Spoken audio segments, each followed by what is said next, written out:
So I think when we were talking about putting the conference together, when we were at the very beginning stages, we were wanting a conference that wasn't a passive sit and be spoken at.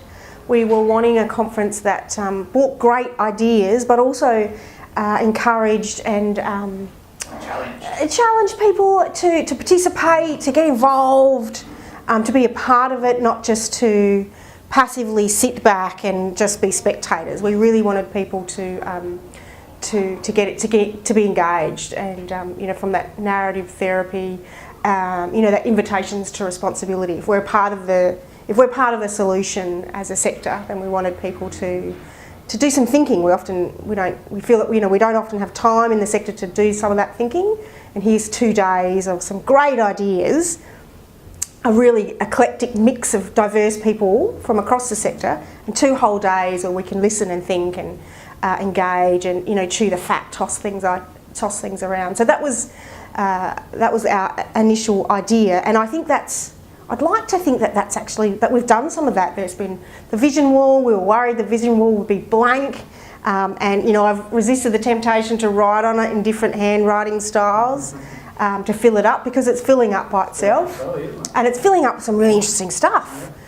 We've had 3 really, really amazing consumers give some incredible, powerful insights yesterday. We've had lots of people talking in workshops, and and the communique at the end of the day has been really interesting. So from that perspective, I think that's really good. So that's one observation. I'm taking a long time here, aren't I? Second observation is I've been incredibly humbled by the response from across the sector, who have contributed some really excellent abstracts and are delivering some really interesting presentations. I haven't been able to get to all of them, unfortunately, but just the feedback from what I have been able to see myself and what other people have fed back to me.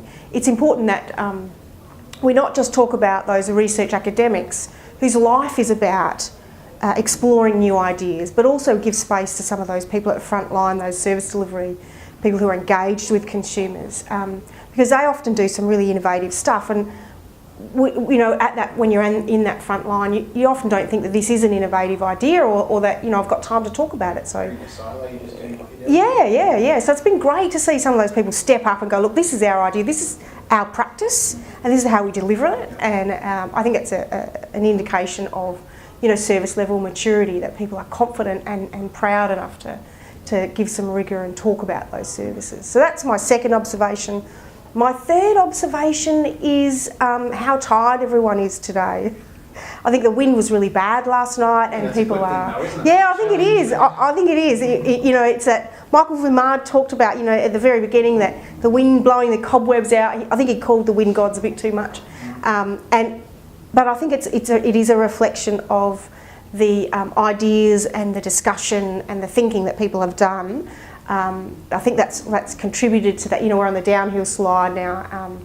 I notice a couple of people have said to me, I was thinking about this last night, or I come in this morning and I'm thinking about this driving in the car. So I think we've achieved the objective of getting people thinking, and that's a good thing.